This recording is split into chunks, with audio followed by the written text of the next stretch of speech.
Telangana municipal workers and employees union 4వ జిల్లా మహాసభలు ఆదిలాబాద్ పట్టణంలోని సిఐటియు కార్యాలయంలో ఘనంగా జరిగాయి. ముందుగా సంఘ నాయకులు కార్యాలయం ఆవరణంలో జెండాను ఆవిష్కరించారు.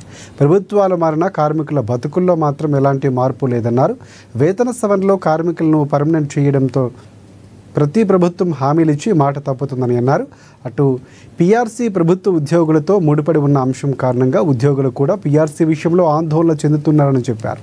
వెంటనే ప్రభుత్వం 26,000 కనీస వేతనంగా ప్రకటించాలని, అలాగే కార్మికుడు మరణిస్తే కుటుంబానికి 25 లక్షల రూపాయల ఎక్స్‌గ్రేషియా చెల్లించాలని కోరారు.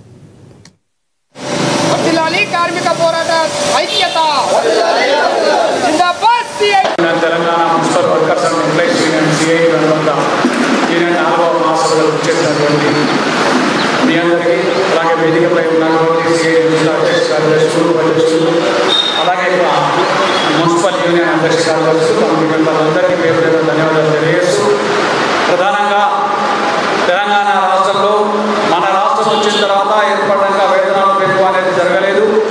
అలాగే ఇప్పుడు రేవంత్ రెడ్డి ప్రభుత్వం అధికారంలోకి వచ్చిన తర్వాత ఆయన అధికారంలోకి రాకముందు మేము అధికారంలోకి వస్తే పర్మనెంట్ చేస్తామని చెప్పినటువంటి ఏ ముఖ్యమంత్రి కూడా ఇప్పటి వరకు వేతనాలు పెంచినటువంటిది కానీ పర్మనెంట్ చేసినటువంటి పరిస్థితి కానీ లేదు. వేతనాలు పెంచకపోవడం పోగా ప్రభుత్వ ఉద్యోగులతో ముడిపడి ఉన్నటువంటి అంశమైనటువంటి పీఆర్సీ, ప్రభుత్వ ఉద్యోగులకు పీఆర్సీ ప్రకటించాలి.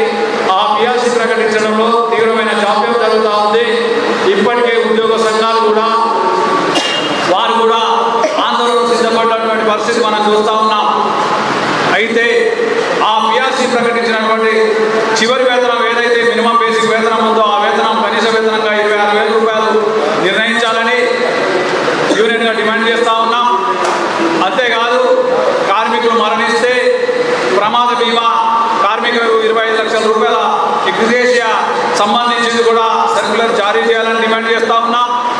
కార్మికులు మరణిస్తే మున్సిపల్లో పనిచేస్తూ అనారోగ్యానికి గురైనా లేదా ప్రమాదాల్లో మరణించిన వారి కుటుంబానికి ఆసరాగా ఉండాలంటే అంత్యక్రియల ఖర్చు 30,000 రూపాయలు ఇవ్వాలని చెప్పి డిమాండ్ చేస్తూ ఉన్నాం.